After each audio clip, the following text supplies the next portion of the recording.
Amen. Voilà. Nous passons maintenant au deuxième message de ce dimanche 29 juin 2025. Le thème du tableau, c'est une question à laquelle je vais répondre. Où peut-on trouver le Seigneur qu'on cherche en ce temps de la fin? Où est-ce qu'on peut trouver le Seigneur qu'on cherche en ce temps de la fin?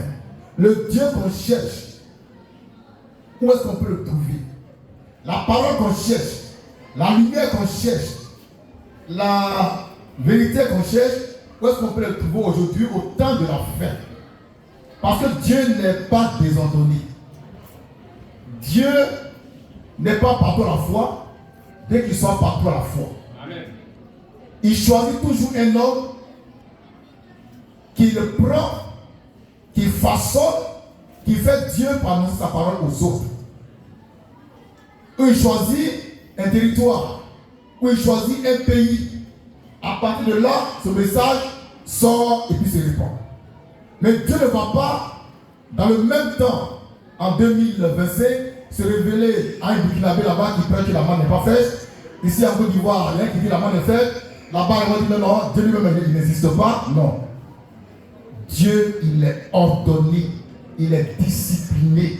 Donc à chaque âge, Dieu choisit un homme dans lequel il se cache pour se révéler aux autres. Donc cet homme-là, c'est quand tu le trouves que tu peux trouver Dieu que tu cherches. Donc avant de trouver Dieu le visible, tu vas trouver Dieu le visible. Amen. Ce mystère-là, si tu l'as compris, on ne pourra plus te séduire. Ça peut aller? Où peut-on trouver le Seigneur qu'on cherche en ce temps de la fin? On va commencer par Malachie 3, 1.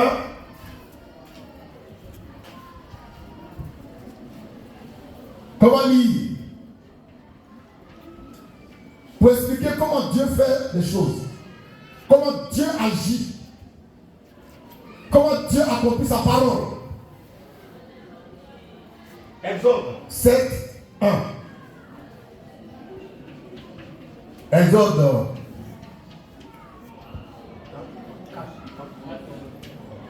4, 11.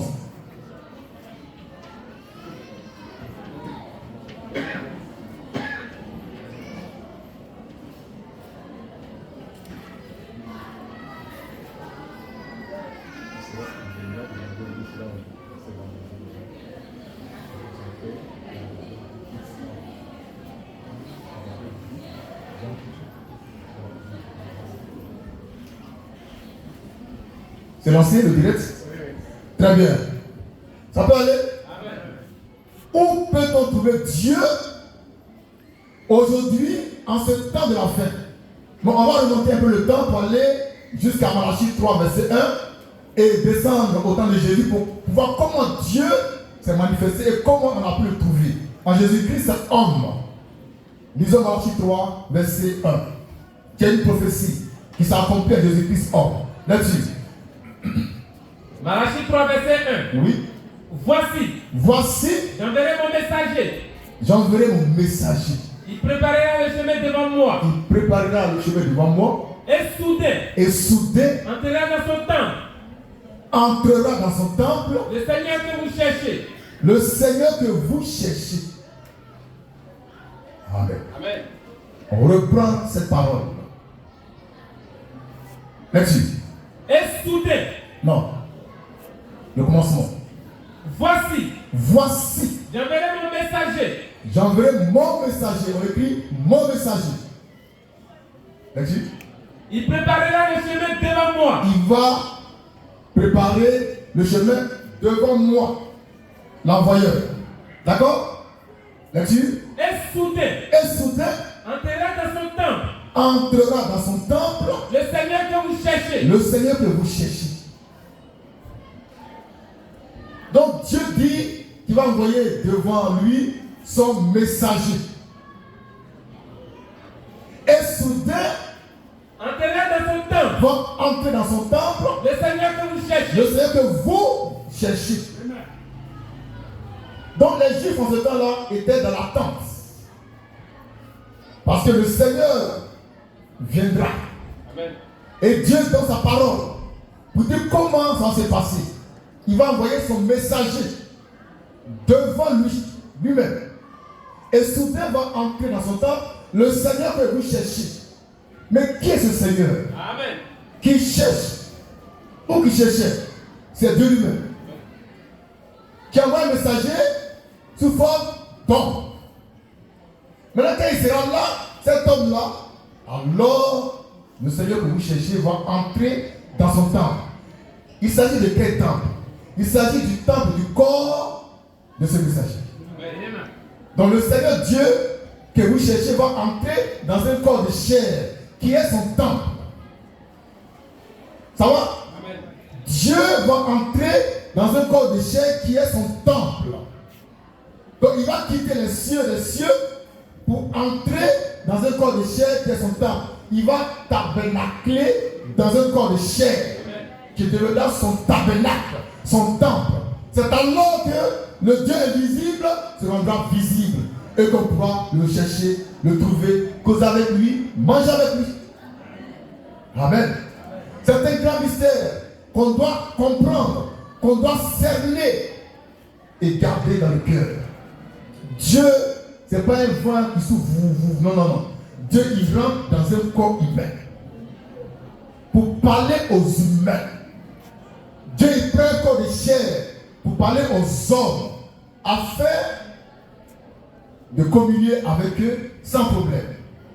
Cette parole de l'écriture de Matthieu, de Malachie 3.1 va s'accomplir le jour où Jésus-Christ, homme, va être baptisé par Jean-Baptiste, le messager, qui a préparé le chemin devant le grand Dieu. Ce jour-là, Jean-Baptiste est venu pour baptiser les gens, mais dans un but divin.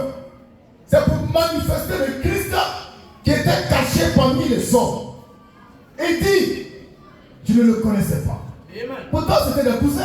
Amen. Oh, la parole. Amen. Et qui ne connaît pas Jésus. Mais Dieu m'a donné un signe par lequel je vais le reconnaître. Donc, en baptisant, Jean était attentif. Il regardait si le signe était sur quelqu'un. Amen. Et plusieurs sont passés devant Jésus.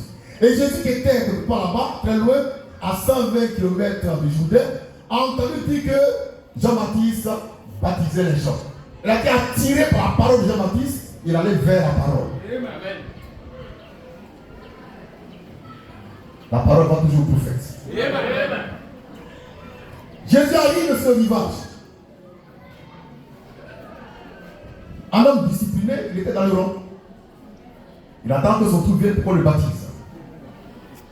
Déjà, il baptise. Quand tu sors, il te regarde, il dit, toi, il faut qu'il dise. J'attends un signe. Et il y a un qui vient. Il descend dans l'eau, dans son boubou.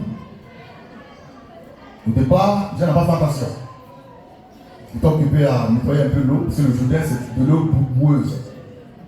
Il lève la tête, il regarde le monsieur au-dessus, il voit ici. Il dit, toi, je ne suis pas digne de te baptiser. C'est toi qui vas me baptiser.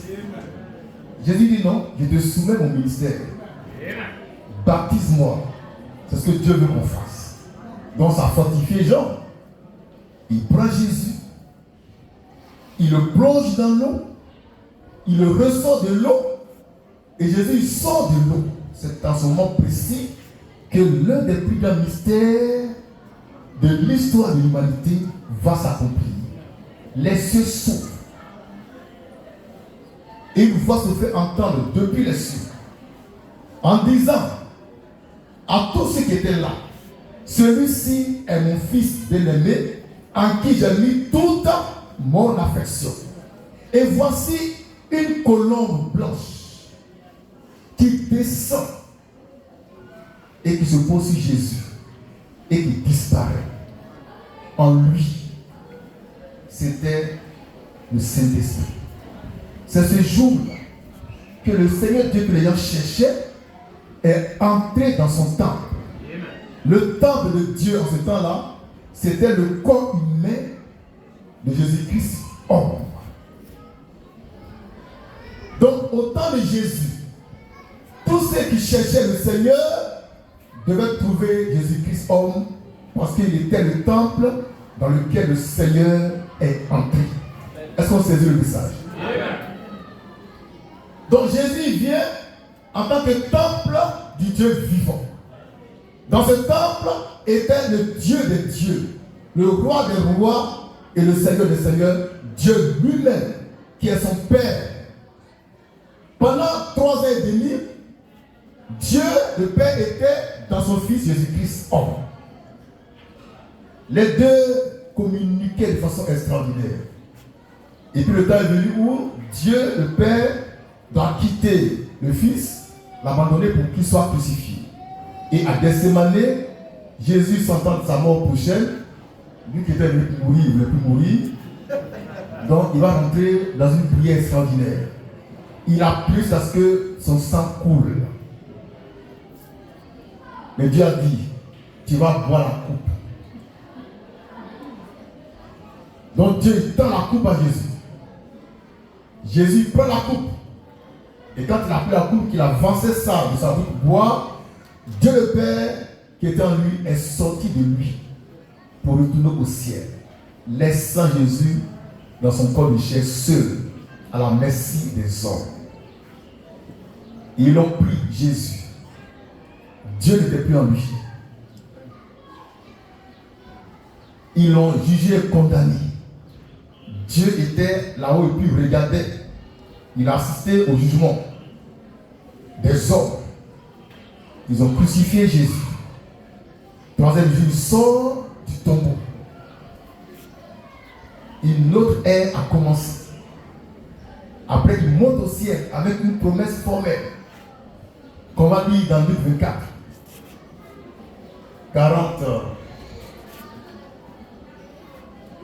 48-49.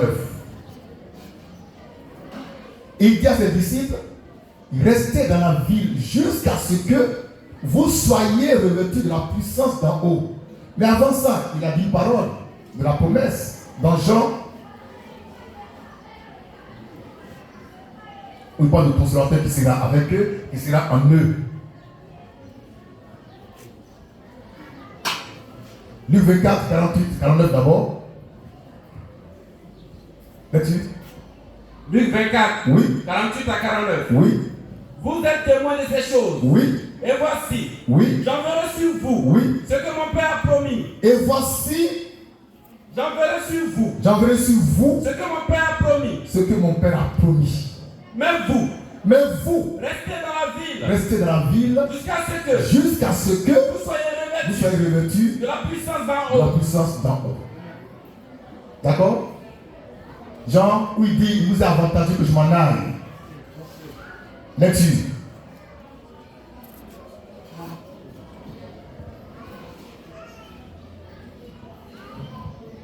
Jean 16, verset 7.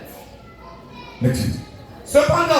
Cependant, je vous dis la vérité. Oui. Il vous est avantageux. Oui. Que je m'en aille. Oui. Car, oui. Si je m'en vais pas, oui. Le consolateur, oui. Ne viendra pas, oui. Vers vous, oui. Mais si je m'en vais, oui. Je vous l'enverrai, oui. Et quand il sera venu, oui. Il convaincra le monde, oui. En ce qui concerne, oui. Le péché, oui. La justice, oui. Et le jugement. Amen. Et il dit encore, l'Esprit est avec vous, et bientôt il sera en vous. Il est avec vous, l'Esprit de Dieu, mais il sera en vous. Mais pourquoi Jésus voulait que l'Esprit de Dieu soit en eux? C'est pourquoi c'est parce que Jésus voulait faire d'eux les temples dans lesquels sera le Dieu qu'on cherche. D'accord? Donc à la Pentecôte, Jésus-Christ depuis les cieux répand sur ses disciples le Saint-Esprit, la puissance d'en haut qui fait divin, qui est Dieu lui-même. Et l'Esprit de Dieu rentre en Pierre. Ce même jour, Pierre est devenu le Seigneur que les gens cherchent et qui est entré dans son temple. Donc Pierre est devenu le temple de Jésus-Christ, le temple de Dieu. Donc si quelqu'un voulait en ce temps voir Jésus, l'écouter, l'entendre, le trouver, il devait absolument trouver d'abord l'apôtre Pierre, qui était devenu en ce temps-là le temple dans lequel était le Seigneur qu'on cherchait. Parce que Jésus était plus sur la terre, donc on le cherchait. Mais il était dans un corps de chair. Et ce corps-là, c'était le corps de l'apôtre Pierre. Et c'est à juste titre que lorsque Dieu a vu que Corneille voulait le salut, il a envoyé chez Corneille un ange qui a apporté un message extraordinaire. Corneille a reçu un ange dans sa maison. L'ange lui dit: tes prières, tes aumônes sont montées devant Dieu et Dieu s'en est souvenu. Maintenant, envoie à Jopé chercher Simon Pierre. Quand il viendra, il te dira les choses par lesquelles tu seras sauvé, toi et ta maison. Remarquez une chose. Là, je ne dis pas à Corneille, va vers Jésus. Mais va vers l'apôtre Pierre. Pourquoi? En ce temps-là, Jésus n'était pas sur terre en tant qu'homme. Mais en tant qu'esprit, il a trouvé un autre corps, qui est le corps de l'apôtre Pierre. Donc tous ceux qui cherchaient Jésus, qui voulaient Jésus, devaient d'abord trouver l'apôtre Pierre. Et puis en ce temps-là, Jésus-Christ avait remis déjà les clés de son royaume à l'apôtre Pierre. Donc l'ange envoie Corneille chercher l'apôtre Pierre et non chercher Jésus-Christ. Et quand Pierre est venu, qu'il a prêché Jésus, Corneille et sa famille ont reçu le Saint-Esprit. Pierre est mort. Il y a eu aussi Jean. Ils sont tous morts jusqu'à aujourd'hui au temps de la fête. Où les hommes par milliers cherchent Dieu. Mais vous les voyez emprunter les mers, les avions pour aller à Jérusalem.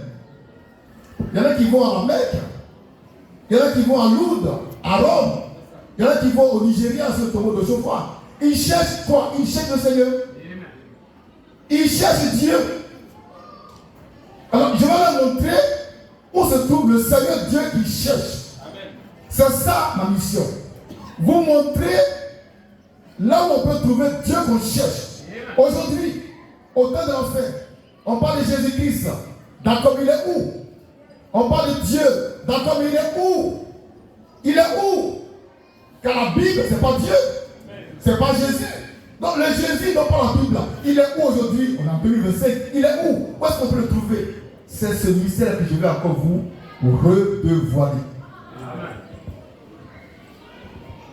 Pour votre perfection. Dieu, il est où? Mais avant ça, on va remonter un peu le temps. Pour aller au temps de Moïse, en lisant Exode 7, verset 1. Nous cherchons à localiser Dieu lui-même. On veut savoir où il est. Au temps de Moïse, Dieu était où? Exode 7, verset 1. Exode 7, verset 1. Oui. L'Éternel dit à Moïse. Dieu dit à Moïse, vois, je te fais Dieu pour Pharaon et Aaron ton frère. Et Aaron ton frère sera ton prophète. Au temps de Moïse, Dieu, comme toujours, il est au ciel. Mais il voulait communier avec les hommes. Il voulait sauver les hommes. Qu'est-ce qu'il fait? Il prend un homme qui s'appelle Moïse et lui dit, vois, Moïse, je te fais Dieu pour Pharaon et Aaron, ton frère, sera ton prophète. Le même jour, Moïse, qui était un homme, est devenu Dieu. Il est devenu le temple de Dieu. Le Dieu que les Juifs cherchaient quand ils gémissaient sous les coups de boutoir de l'esclavage, ce Dieu-là était rentré dans son corps, dans son temps, qui était Moïse. Et Dieu dit à Moïse, Exode 4, 11 à 16, non, c'est trop long. 15, 16, Exode 4, 15 et 16, Dieu parle, écoutez sa parole. Dieu parle à un homme, il parle d'un homme, en disant quoi? Lecture. Tu lui parleras. Tu lui parleras. Et tu mettras les paroles. Et tu mettras. Les paroles de sa bouche. Tu mettras. Les paroles de sa bouche. Les paroles de sa bouche. Et moi. Et moi. Je serai avec ta bouche. Oui. Et avec sa bouche. Oui. Et je vous enseignerai. Oui. Ce que vous aurez à faire. Oui. Il parlera pour toi. Oui. Au peuple. Oui. Et te servira de bouche. Oui. Et tu tiendras pour lui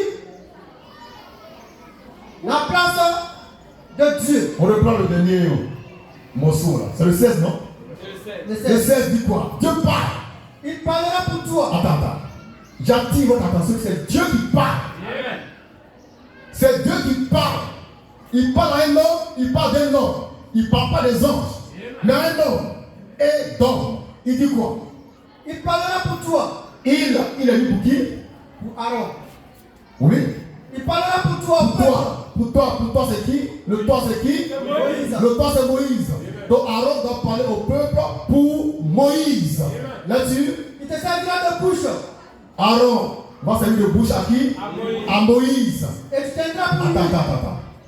Aaron, il fait deux choses. D'accord? On le prend doucement. Hein? D'accord? Il parlera pour toi au peuple. Il va parler pour toi au peuple. D'accord? Il servira de bouche. Oui. Et tu tiendras pour lui. Oui. Attends. T'es pressé. Hein? On le prend.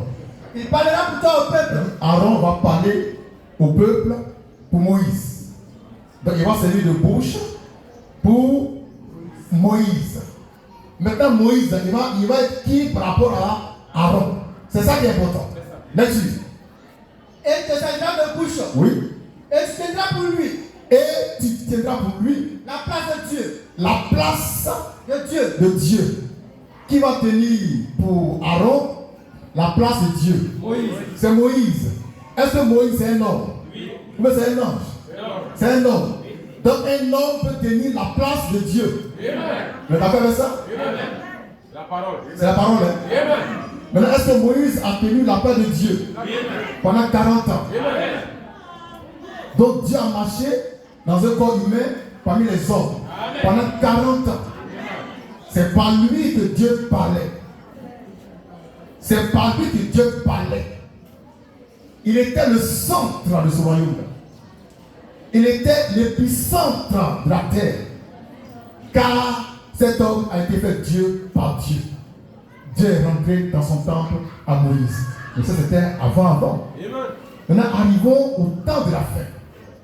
Aujourd'hui là, le grand Dieu que vous cherchez, le grand Jésus que vous cherchez, le roi des rois que vous cherchez, le Dieu des dieux que vous cherchez, le Seigneur que vous cherchez, où est-ce qu'on peut le trouver? Comme Dieu se cache dans un homme pour se révéler aux hommes, en ce temps de la fin, il va faire la même chose en se cachant dans un homme. En prenant le corps d'un homme pour se cacher dedans. Et le 31 décembre 2000, à Boaké, devant beaucoup de témoins qui sont encore en vie, Dieu merci,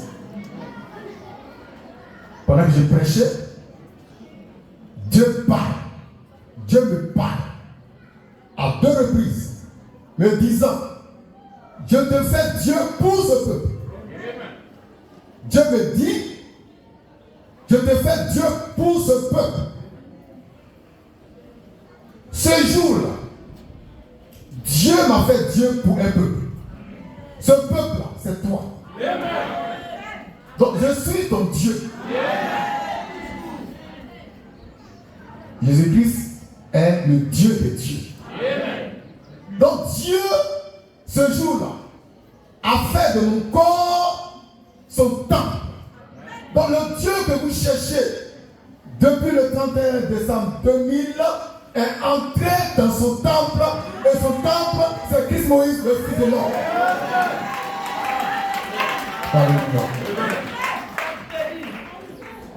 Je suis son temple.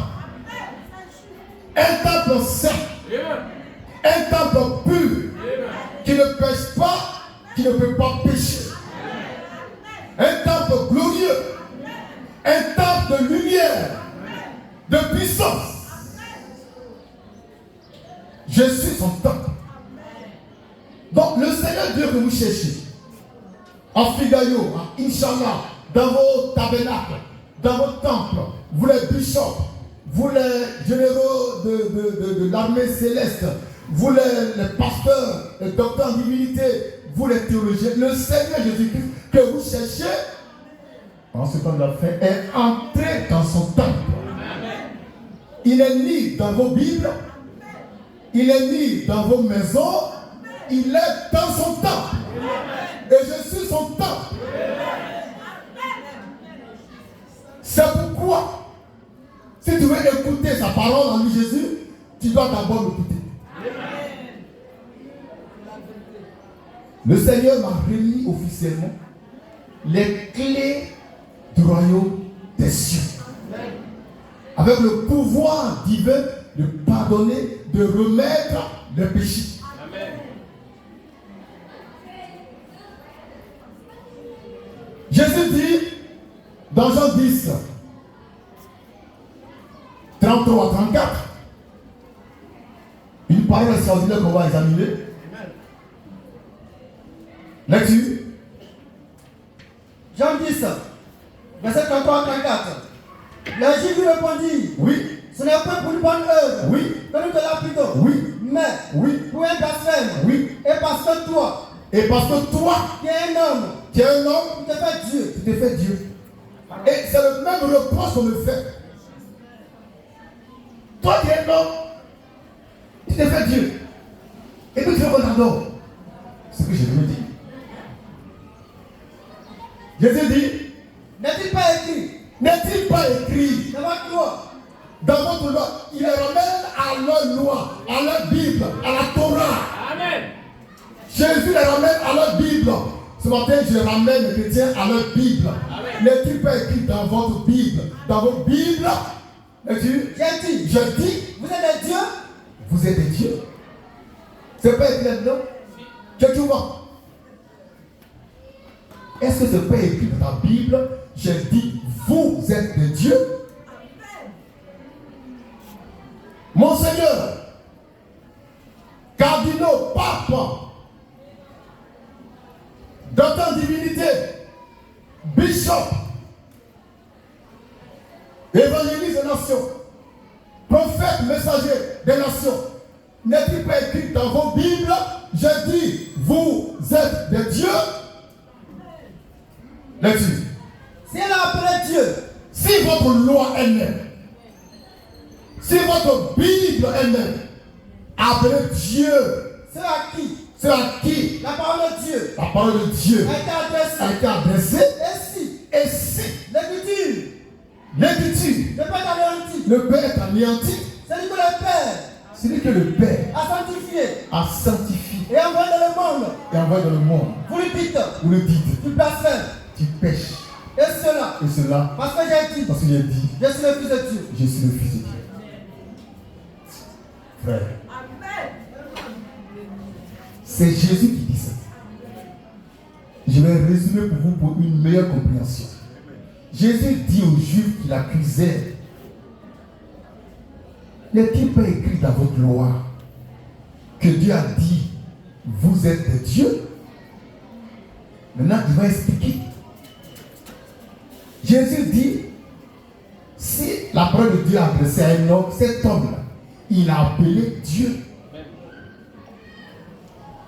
Or, il se trouve que la parole du Seigneur, la parole de Dieu m'a été adressée. Donc, mon autre nom, c'est Dieu. C'est Dieu. C'est parce que je ne veux pas qu'on m'appelle Dieu. Non, mon nom c'est Dieu. Mon nom c'est Dieu. Dieu Christ Moïse. C'est mon nom qui est là. Parce que Dieu m'a adressé sa parole. Et quand il fait ça, tu deviens Dieu. Et pourquoi les gens se plaignent? Et qui se plaignent, c'est les prédicateurs. C'est les religieux. C'est les kétuvaïstes qui jurent par la Bible. Or, c'est écrit dans leur Bible que Dieu a dit que l'homme à qui il envoie sa parole est Dieu. Je suis le temple du Seigneur. Depuis le temps de l'aube jusqu'à ce matin-là. Je suis le temple du Seigneur. En dehors de moi et de ceux que j'ai engendrés, il n'y a pas de temple du Seigneur. C'est pourquoi, quand ils prêchent, c'est faux. Pasteurs, ils disent qu'eux, ils sont impurs. Eux, ils sont pécheurs. Mais moi, je dis, devant le Seigneur, devant la création, devant vous, que moi, Christ Moïse, je ne suis pas un pécheur. Et je dis encore, qu'en moi, on ne peut pas trouver à cette heure précise le péché. On ne peut pas trouver en moi l'iniquité. Jamais. Amen. Dieu, il est là quand je parle. Si je mens, mais qui me tue. Je suis un temple saint, un temple pur. Le péché ne peut pas entrer dans ma chair. Le péché ne peut pas entrer dans ma pensée. Le péché ne peut pas me contrôler. Le péché ne peut pas me dominer. Parce que Christ lui-même habite en moi et mon corps est devenu son corps. J'ai vu sa crucifixion. En 95, j'ai vu Jésus-Christ crucifié dans une vision. J'ai senti dans ma chair l'effet des clous qui s'enfonçaient dans sa chair. C'est comme si son corps était mon corps et que mon corps était son corps. Et puis elle m'a dit que cette vision t'a introduit dans Matthieu 24, 28. C'est là qu'aujourd'hui, ceux qui cherchent le Seigneur, le Christ, peuvent le trouver dans Matthieu 24, 28, comme on dit, et pour terminer. Le seul endroit où on peut trouver le Christ en ce temps d'enfer, c'est dans Matthieu 24, 28.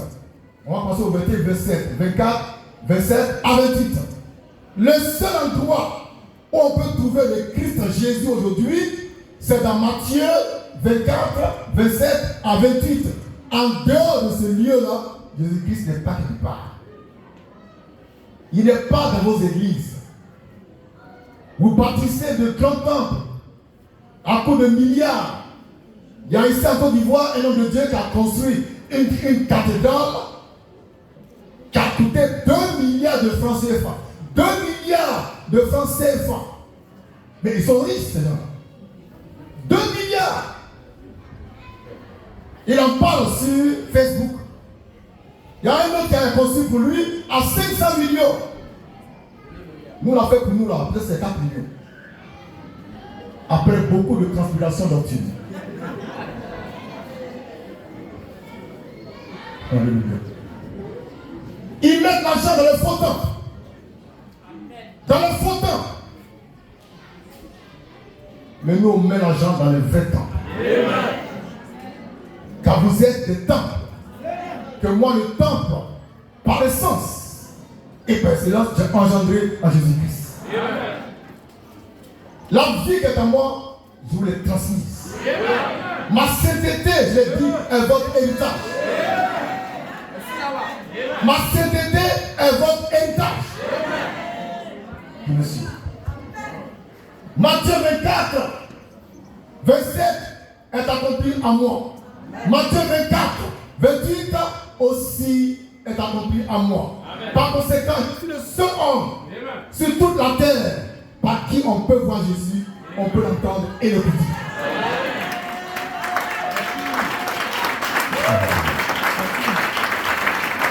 C'est ici la manne fraîche. Le pain est grand pour la perfection des saints. Il n'y a pas deux endroits. Il y a un seul endroit. C'est dans Matthieu 24, 27. Matthieu 24, 28. Là-dessus. Matthieu 24, 27 à 28. Oui. Car, comme l'éclair part de l'Orient, l'éclair part de l'Orient et se monte jusqu'en Occident. Et se montre jusqu'en Occident. Ainsi sera l'avènement du Fils de l'homme. Sera l'avènement du Fils de l'homme. C'est verset là. Ainsi sera l'avènement du Fils de l'homme. Et l'éclair est sorti de l'Orient il y a longtemps. Amen. Il a progressé dans le temps, dans l'espace. Il a traversé les âges jusqu'à laisse-moi trouver la date exacte. 2008, 2008, on était où à Baké? C'est le maire, non. À Baké, on a quitté la camp. 2002. Donc 2001, 2002, 2000 par là. Il y a une seule qui fait une vision.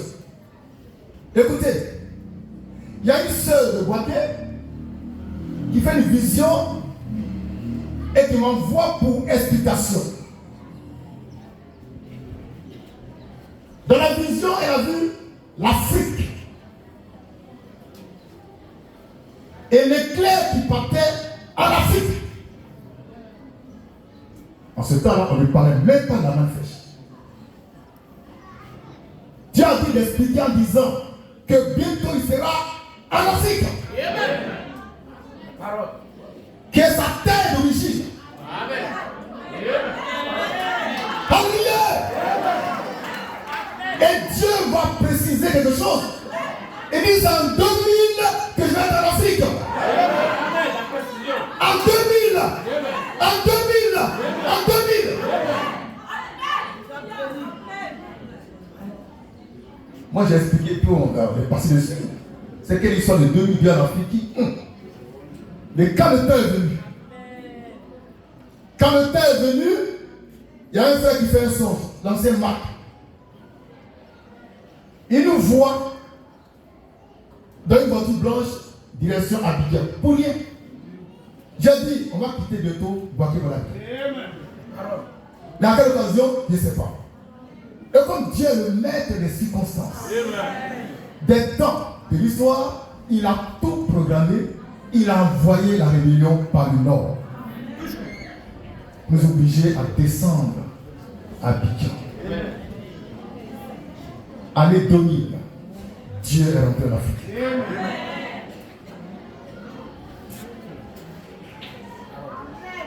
Il est rentré sous forme d'esprit. Il planait au-dessus de ma tête. Oh, la parole. Attendant le 30 décembre 2000. Pour entrer à moi, pour faire de moi Moïse. Année 2000. Année 2000. Je rends témoignage. Toi aussi, rends ton témoignage. Laisse la Bible. Parle-nous la parole.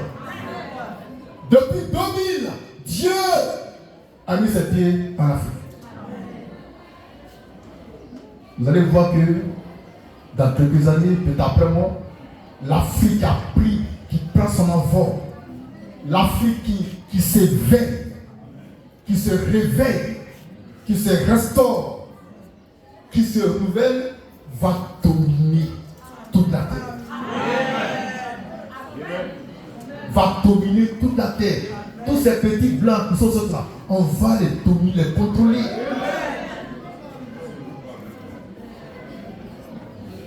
Ils sont venus en Afrique, ils ont volé un peu de notre sagesse. Mais ce qu'on a caché, ils ont vu ça. Papa, c'est maman. L'Afrique, c'est la terre de Jésus-Christ. Vous savez, la civilisation voyage. Il y a eu le temps des grands empires africains. Autant, après, ça s'est déplacé. Ils sont allés en Grèce. Les Grecs sont venus en Afrique pour apprendre. Après, ils ont pris nos connaissances, ils sont allés en Grèce. Et la Grèce est devenue un grand pays où il y avait des philosophes et tout ça là. D'accord? Mais après ça, il y a eu l'empire romain qui est venu casser et qui a dominé le monde entier. C'est ceux-là, ils ont crucifié Jésus. Et après la chute de l'empire romain, il y a un empire qui est monté, c'est l'empire papal.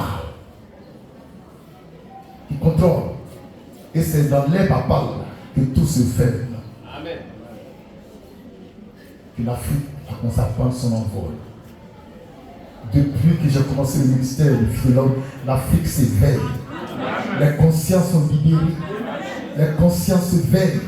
Les gens parlent. Les jeunes parlent. Mais les vieux politiciens, tous ces vieux politiciens vont passer d'abord. Car Dieu va envoyer une nouvelle génération de politiciens. C'est ceux qui vont propulser l'Afrique au devant de la scène mondiale. Et déjà, je place le jalon. Je pose la fondation pour qu'il vienne bâtir là-dessus.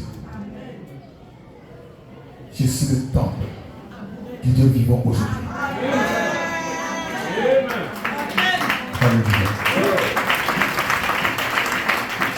Un temple vivant.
Je suis le temple du Seigneur.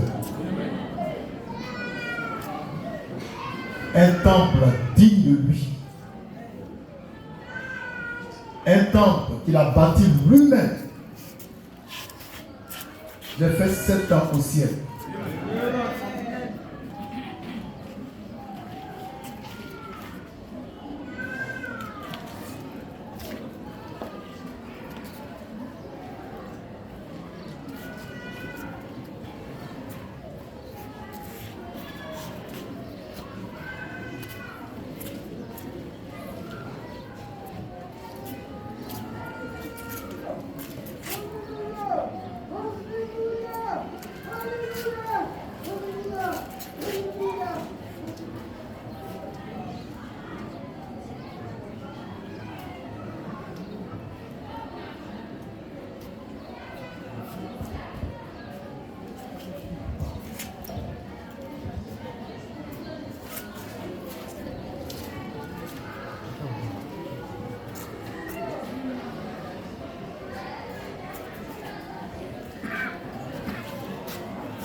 Vous arrêtez pour le troisième message.